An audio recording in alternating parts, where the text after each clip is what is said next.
Pues voy yo con mi tema. Claro que sí. Vamos a hablar en esta ocasión de Daybreakers. Para ponernos en contexto, vamos a ver otras, porque me pareció gracioso esto. Vamos a ver otras películas que también salieron en 2009. Películas como Avatar, Dragon Ball Evolution, Moon, 500 días juntos, Watchmen, Malditos Bastardos, Ágora, Resacó en Las Vegas y muchas más. Y me resultó tan curioso porque, no sé si os pasa, pero por alguna razón mi cabeza no hace la relación de que algunas de estas pelis hayan salido en el mismo año. En plan, Sí. Avatar y 500 días juntos, o Malditos Bastardos y Resacó en Las Vegas. Ojo, esta película parece del 99, tal y como estoy viendo en imágenes. La de Daybreakers. Sí, por lo malilla que parece, no sé. Bueno, ¡Hala! vamos allá. Daybreakers. Daybreakers nos presenta un mundo en el año 2019. ¡Ojo! Ya han llegado al presente. Un mundo en el que los vampiros son la población mayoritaria y los humanos están casi extintos. Se ve que hace unos años, ahora no tengo muy claro cuántos, no sé si eran 10 o así, hubo como una epidemia de vampirismo y la gente empezó a querer transformarse, a unos pues infectaban a otros y tal. Tanto fue así que se empezaron a desarrollar coches y zonas donde los vampiros podrían estar sin miedo a morir por el sol. O sea, eso, la sociedad se fue transformando en general y adaptándose a vivir en una sociedad vampírica. Además, se ve que toda la industria de la restauración se fue moviendo y dejó de vender comida y empezó a vender solo sangre o cosas con sangre. Por ejemplo, vemos que hay una cafetería, bueno, un kiosco de cafés que vende café con sangre. Joder. Y esto es lo que lleva al humano a casi su extinción. No nos reproducimos suficientemente rápido, por lo que parece. Y para paliar este problema salen dos posibles soluciones. Primero vemos que hay granjas de drenaje donde tienen a la gente dormida y colgada de ganchos, extrayéndoles sangre hasta dejarlos prácticamente secos. Y otra es un sustituto de sangre, una sangre falsa, digamos, en la que trabaja nuestro protagonista Ethan Hawke, al que recordaremos de otros filmes como El Club de los Poetas Muertos, Los Siete Magníficos, el remake de 2016 o La Purga, la primera. Ethan es un vampiro hematólogo que trabaja en una gran corporación para, como decía antes, crear un sustituto de la sangre. Creo que es necesario decir que su jefe es Sam Neill, al que recordaremos de Jurassic Park. Chan, chan. Y no sé qué más. No he visto nada más de Sam Neill que no sea Jurassic Park. Creo que sale en Peaky Blinders. Creo que sí, sale en Peaky Blinders, te iba a decir. Y en Horizonte Final. Horizonte Final. Bueno, pues aquí ya me pareció bastante curioso. Y es que estamos acostumbrados, creo, a que en las pelis de vampiros estos vivan en minorías, ocultos de los humanos o en su propia sociedad al margen de la humana, como por ejemplo en Underworld. Pero aquí no solo viven con los humanos, sino que los han sustituido como cabeza de la cadena alimentaria, digamos. Y no sé si vosotros recordáis alguna otra película que se ve un mundo más o menos de este tipo, porque yo no. Lo más parecido que se me viene a la cabeza, y con lo que después a lo mejor lo relacionaré un poquillo, es con True Blood, la serie. Ajá. Aquí no es que sean mayoría, sino que simplemente se salen del armario, digamos, todos los seres en plan hombres lobo y vampiros y demás, pero creo que no llegan a ser mayoría. Y después, quitando eso, no... Uh-huh. Seguramente las hay, y por favor que nuestra querida audiencia nos ilumine. Queremos ver más cosas de estas, que nos la comenten, pero no conozco más. Bueno, pues como casi no hay humanos, pues evidentemente casi no hay sangre. ¿Y qué pasa si los vampiros no consumen? Pues que empiezan a sufrir una mutación. Esta mutación empieza por las orejas, poniéndoselas puntiagudas. De ahí empieza a deformárseles la cara. Y luego el resto del cuerpo hasta convertirlos en una especie de hombres murciélago súper feos, calvos y súper agresivos y súper feos. Además, si no solo no consumen sangre humana, si además consumen sangre de otros vampiros o su propia sangre, la mutación se acelera bastante. Incluso, o sea, pasa de tardar años en sufrir mutaciones a en 2 semanas estar la transformación completa. Y por esto mismo están todos desesperaditos por conseguir el sustituto de la sangre. O porque los militares cacen humanos sin parar. ¿Y qué le pasa a nuestro amigo Ethan? Pues que lo convirtieron sin que él quisiese. Él no quería ser vampiro. Y por eso no consume sangre humana, por lo que vemos, de vez en cuando, que tiene una orejita un poquito deformadita. Un día su vida cambia drásticamente cuando se encuentra con un grupito de humanos quienes deciden, después de pues, varias cosas que pasan, confiar en él y llevarle a ver a Willem Dafoe. Dafoe, no sé cómo se pronuncia. Al que hemos visto en un mogollón de pelis como Aquaman, Spider-Man, la de Tommy Fox, John Wick, El Gran Hotel Budapest, American Psycho, etcétera, etcétera, etcétera. Ojo, cuidado aquí, porque el amigo Willem le comenta que era un vampiro, pero que ya no lo es. Wow. Plot twist. Resúltase de que un día iba Willem Dafoe en su coche y se distrajo con un rayito de luz que le estaba dando en la mano y se chocó con un volardo y salió disparado por la ventana. Era de día, así que empezó a arder y con la buena suerte de que cayó en un río. Y al momento de salir a la superficie ya era humano. Cosa extraña. Más tarde, un buen rato más tarde, Ethan quiere convertirse en humano, así que intentan repetir esta experiencia. Y lo que hacen es quemar al compadre Hawk varias veces hasta que se hace humano. Básicamente. Esto es otra cosa que me pareció curiosa, novedosa, entre comillas. El tema de la reconversión en humano, porque tampoco recuerdo ver más series o pelis en que esto pase así. Y me mola... Espérate. Y me mola la ironía de que sea el sol lo que hace... lo que le resucite de nuevo. Pero no me mola que sea en plan... te quemamos 2-3 veces y ale, ya te late el corazón. No sé, me parece una solución un poco rápida y corriendo. Me gustaría que hubiesen... que se hubiesen parado más en esto. No voy a contar mucho del final, por no desvelar toda la miga tampoco de esto. Y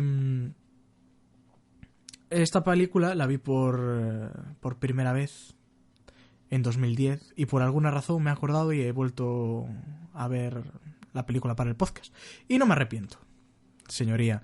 Me ha gustado... Me había gustado en 2010 y me ha gustado ahora otra vez. Creo que está bastante bien, la verdad. Aparte de esta parte de cosillas curiosas que he comentado, la peli nos cuenta otra cosa. Estoy diciendo un montón de veces película.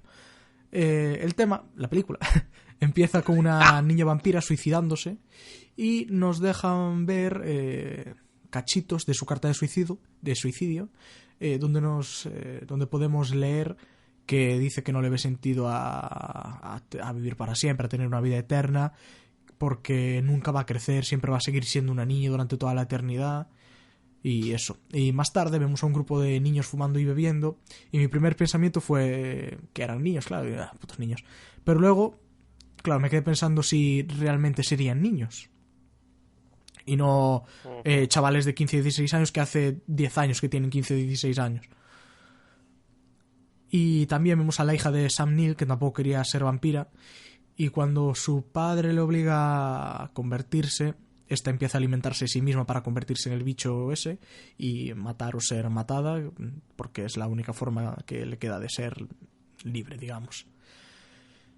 Decía antes que Ethan Hawke no quería beber sangre y no es el único.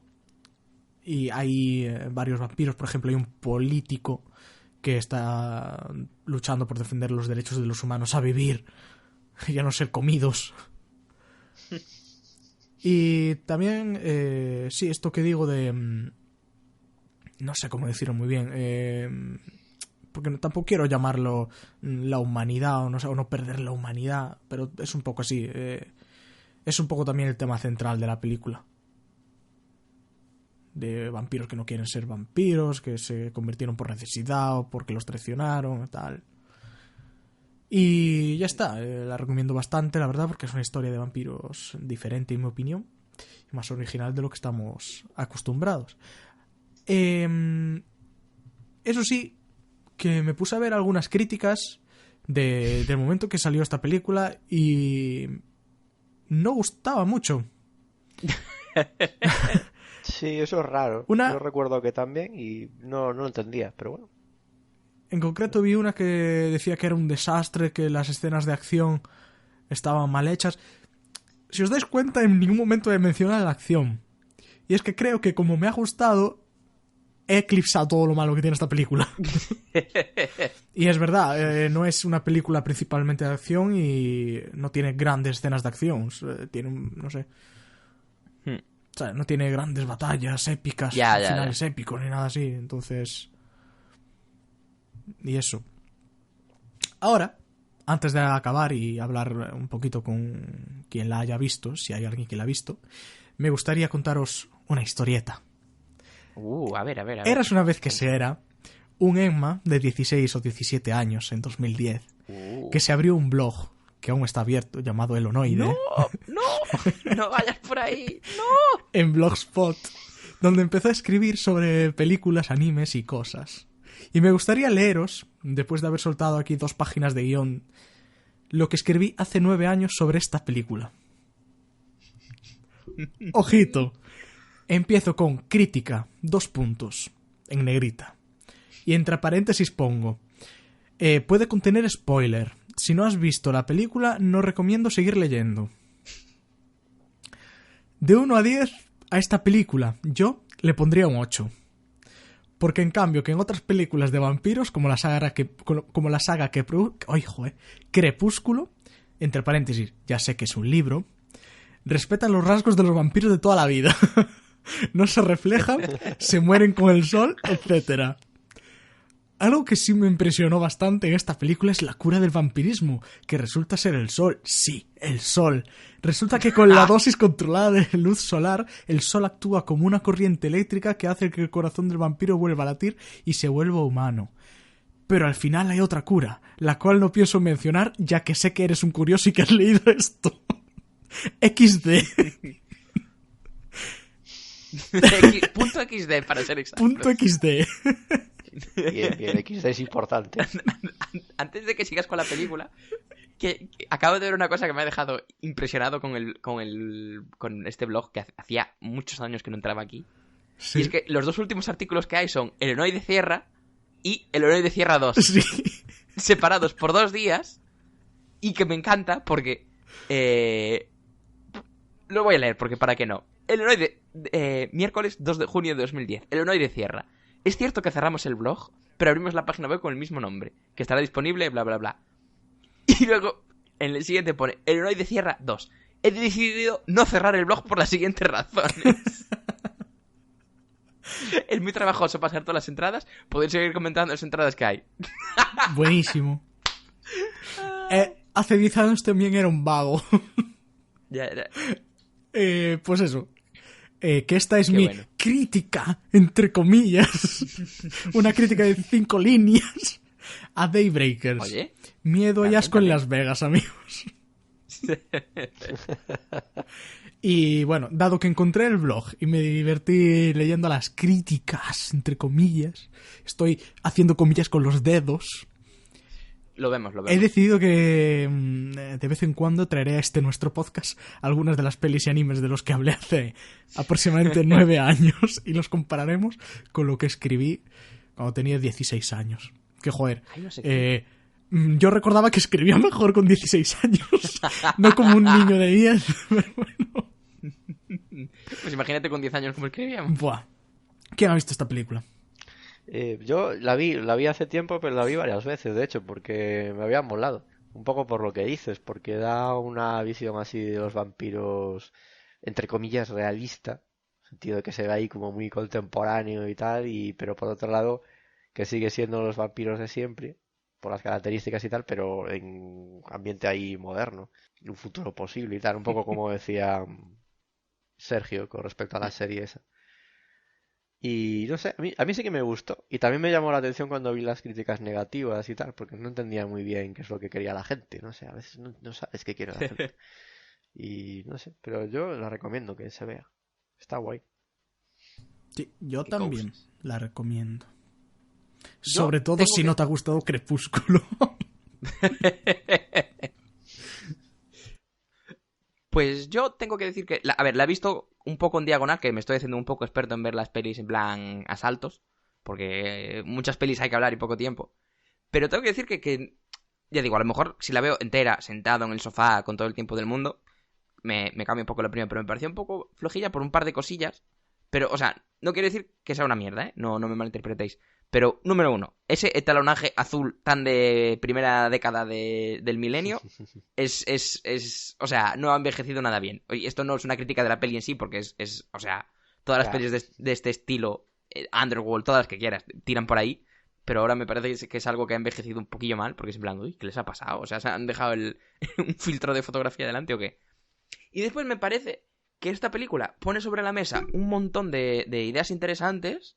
Y precisamente como te pone delante tantas ideas interesantes, me da la sensación de que como que no acabo de desarrollarlas bien todas, porque hay muchas. En plan, por un lado tenemos la cura de los vampiros, por otro lado tenemos el desarrollo de la cura, que por ejemplo podemos ver que se ha tratado la cura, el sucedáneo de sangre, que tenemos ya True Blood, que por eso lo quería traer aquí, que desarrolla esa idea muchísimo más y bueno, a mí es una serie que sobre todo las primeras temporadas me entretuvieron bastante, aunque al final acabaron haciendo como 300 temporadas y se acabó perdiendo un poquillo, pero bueno, me pareció bastante guay. Y eso, y otra idea que también parece que es muy interesante y otro enfoque que me parece que no acaban de meterse por entrar un poco a tantas cosas es también lo de cómo podemos ver un reflejo en la sociedad vampira, en nuestra sociedad, acerca de los recursos que tenemos y cómo lo tratamos y cómo, aunque nos tengamos soluciones, no lo acabamos de solucionar bien, cómo hay poderes en el medio, cómo esto no es tan simple. Y yo creo que esto es una de las cosas que a lo mejor más bien acaba tocando porque es como colateral de todas las otras cosas que toca. Pero sí que me parece que hay un montón de oportunidades, entre comillas, desaprovechadas porque, quiero decir, es una sola película, ¿sabes? Entonces, a lo mejor sí que me gustaría ver no digo a lo mejor no esta serie, perdón, esta peli en concreto, pero con todos estos elementos y todos esos conceptos creo que darían para hoy en día, que además vivimos en la era dorada de las series, para hacer una serie muy, muy interesante y con mucho interés y mucho trasfondo que tocara muchas cosas, porque a lo largo de un par de temporadas y tal, creo que podría adentrarse mucho más en cada uno de estos elementitos que me parece que se han quedado ahí un poquillo verdes. Y ya está, esa es mi aportación. Pues tengo que decir que estoy completamente de acuerdo contigo. Vale. Sin que sirva de precedente. Bueno. Bueno, va, la época dorada del podcast. A ver cuántos de nuestros escuchantes han pensado ahora. ¡Ja! He pillado la referencia. Albert seguro. Hombre, claro. Creo que es Albert, pero bueno. Albert. Sí, si es catalán es Albert, ¿no? Probablemente sea Albert. Siento si estamos diciendo mal tu nombre. Lo siento.